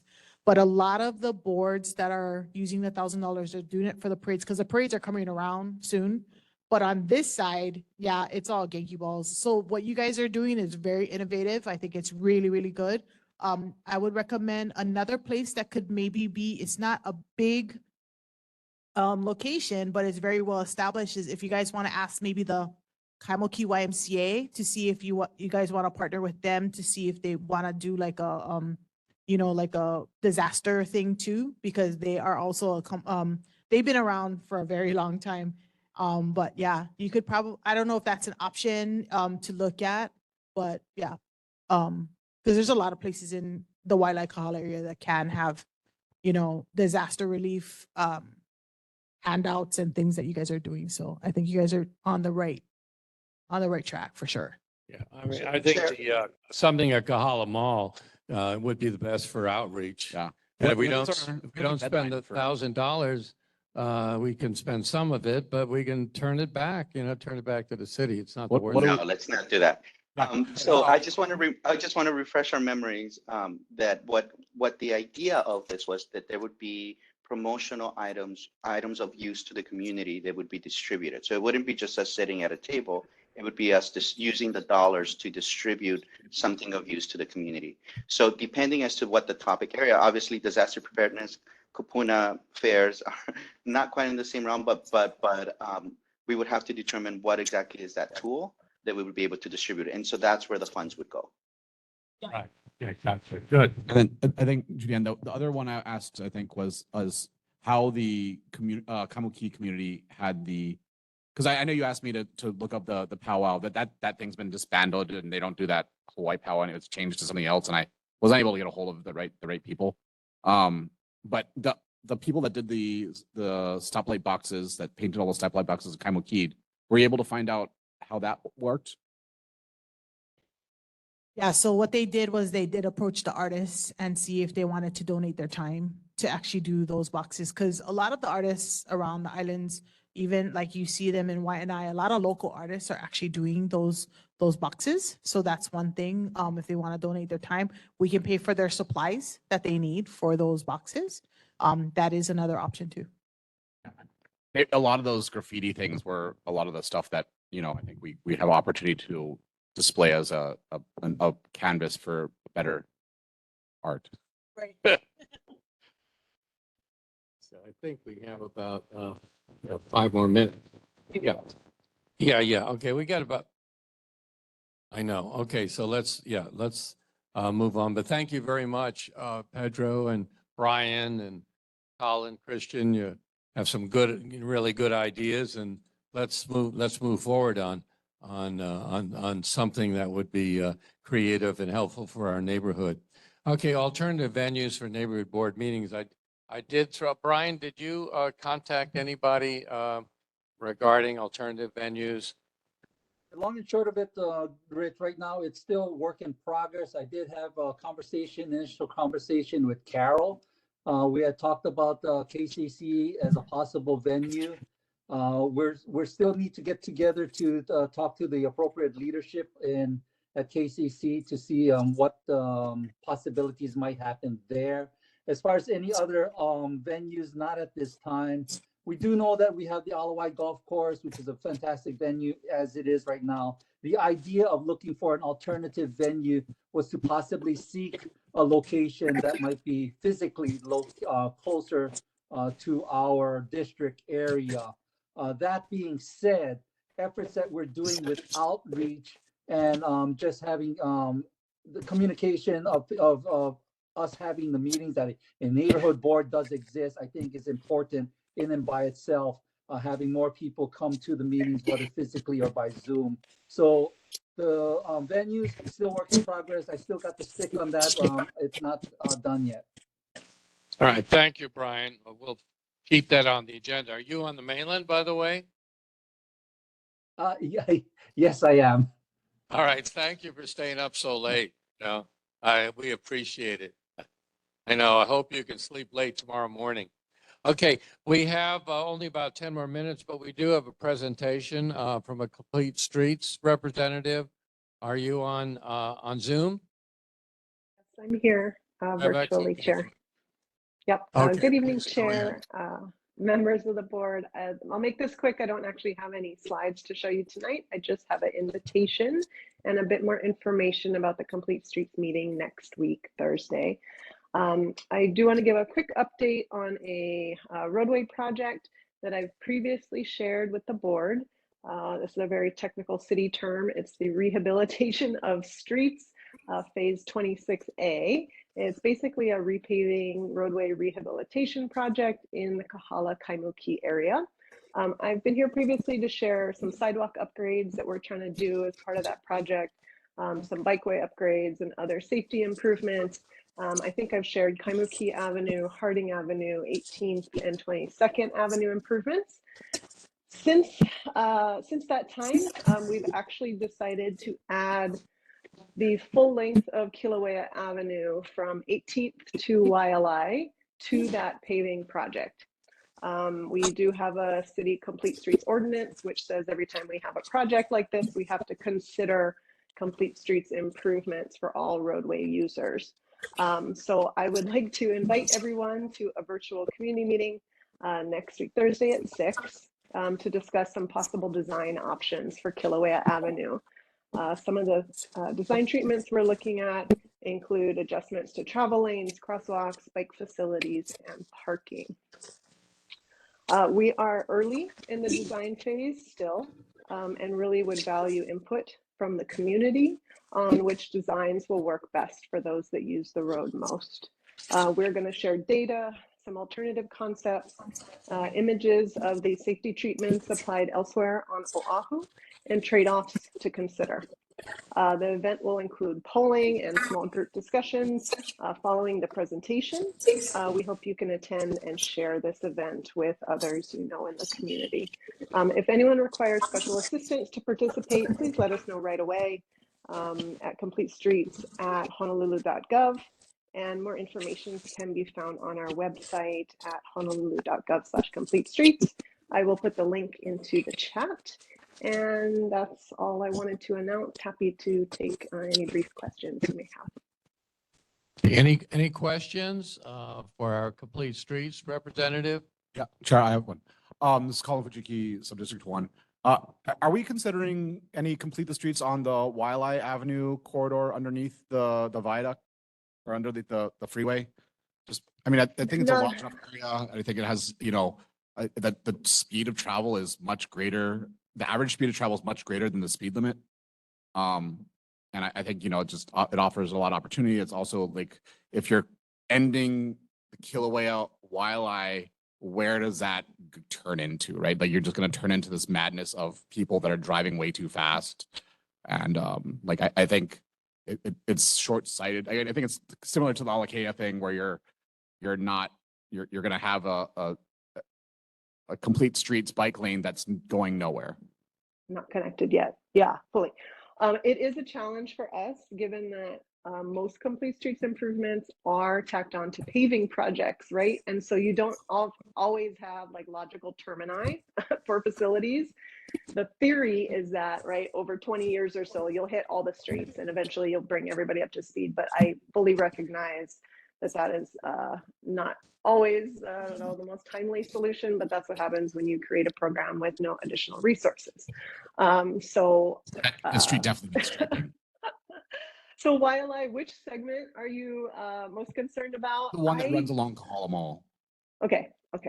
We do not have a project there. I honestly am not even sure if that's our road or if that's state jurisdiction. It's the state.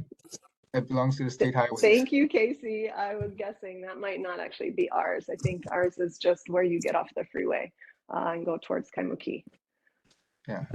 And I guess I should have brought that up with Casey before, but yeah, I mean, Casey, I'd love to see some more speed control. I think, you know, I think we've had many different concerns today, even about it. Like, we've had the defecation, the homelessness, the graffiti, all within that area, right? And I think part of that is that it's considered such a thoroughfare instead of a local street.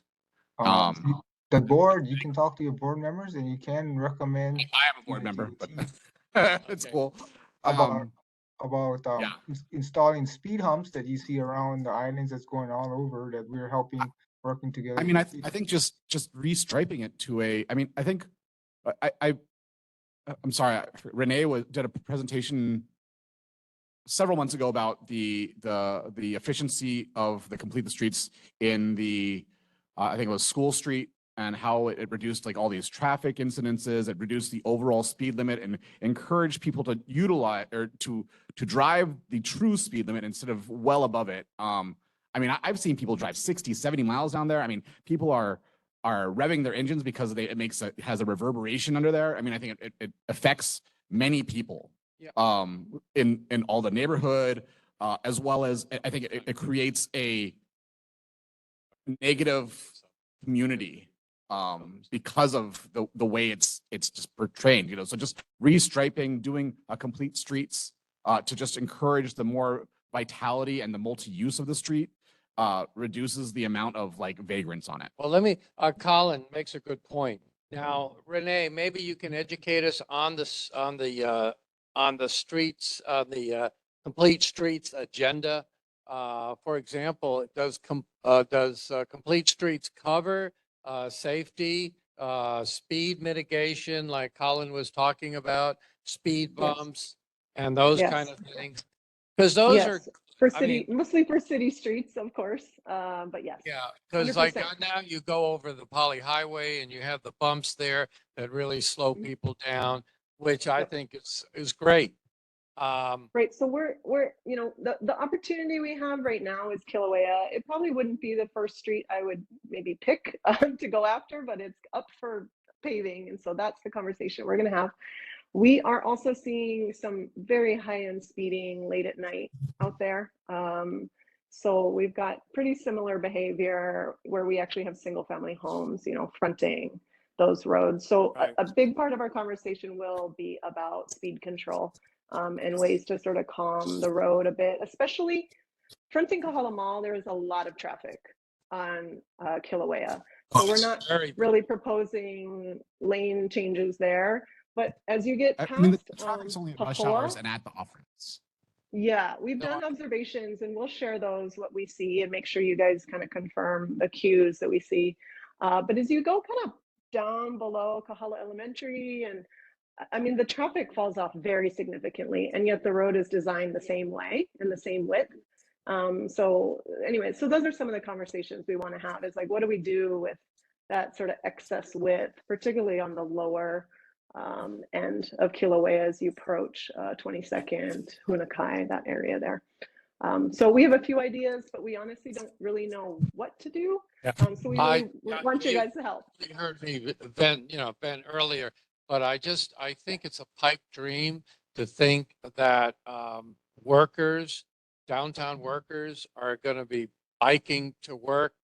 I mean, it's unless you mandate showers in every office, because, you know, we've had problems. Other people have had problems with the bike, you know, bikers coming to work and they're sweaty and they don't change their clothes. And my paralegals say, I'm going to quit unless you talk to so-and-so. We can't stand it. I mean, it's not realistic to believe we're ever going to have, you know, workers going downtown, you know, but very many, you know, work a bike downtown to work. But I think where we need the bike lanes are for recreation, you know, weekend recreation, morning recreation. I mean, if you could have a safe recreation bike lane on Kilauea, you know, which gets people to the Kalaniole bike lane, you know, where the bikers, you know, recreate and it's pretty well used. I think that's a good idea. Or, you know, or fix up that Pearl City bike lane. That's a mess, but it's beautiful. I mean, if it could really be cleaned up and made safe, and you get the motorcyclists off of it, having a bike lane going all around Pearl Harbor, a safe, clean one, would be wonderful. Likewise, North Shore. I mean, that North Shore bike lane is wonderful to have, but it's so unsafe It's too short. Doesn't go far Well, enough. it's not too short, but it's all, it's dangerous now. So if we could have really good recreational bike lanes, that would be wonderful. Anyway, that's Yeah, my this is 2 certainly cents. more of like a recreational and honestly a school commute corridor. I mean, if you go out there in the morning, I mean, there's so many School, young teens. that's a good idea, yeah. And they are, there's 2 of them on each e-scooter and there's 3 of them on an e-bike and they are trying to get to school no matter how they can. And so I think they would really benefit as well. So anyway, I'm looking forward to the conversation. I hope you guys can be there. And please help us share the word. Anybody else have questions or comments to Renee? I just wanted, I just wanted to reiterate the previous comments about the need for complete streets all around that area of Kāhala Mall. However, in talking about your presentation at hand, Renee, it doesn't sound like this would move into the upper side, past towards the YMCA. That Not we're yet. looking. Okay, perfect. Not yet. If the pavement's pretty good up there, we're not going to come there yet. But we, if that's something important to the community, well, let's, try to shake that out next week, and we'll keep it in mind for the next opportunity that we have. Because yeah, you're right. The school kids definitely don't stop when you get to H1. If anything, they almost intensify as you go up that hill a bit. Okay, all right, thank you. Sylvia, please. Is Kāhala, the street something that you could consider because it does not have a sidewalk, so people with wheelchairs or with strollers cannot go on, they tend to maybe go into the street because they cannot use those things on Kāhala Avenue. I actually just noticed that a portion of Kāhala Avenue is being paved. So let me take an extra look at which segment it is, and let me take a look at the sidewalk issue. Thanks for calling that out. Okay, all right. Thank you very much, Renee. Appreciate you coming to us, and hope we'll have good attendance at the Thursday meeting. Okay, just a few more items, which I think we can whiz through and adjourn. The unfinished business, the Bill 9 vacant house ordinance, I think nothing new there. We talked about the dismantling of the Diamond Head breakwater. Primary urban center development plan moved to East Honolulu region. I know that Lucinda has been trying to schedule a meeting with Tommy Waters and has spoken to Brian and myself regarding attending. I don't think a meeting has been yet set. They're kind of tossing around dates, but we'll keep you posted on that. And I don't think anything new on the golf screen at Kealaolu Place. We can probably take that off the agenda. And the next regular board meeting, October 19th, Thursday, October 19th, 2023, and 7 o'clock. Let's get it changed on that sheet. Yeah, dude. All right, good. Anything else for the good of the order? Okay, there's nothing else. Then thank you very much for attending. Good meeting. Welcome aboard, Kelsey. Okay, and we'll work on filling up that last remaining seat. Okay, have a good month, everybody. Thank you, everybody.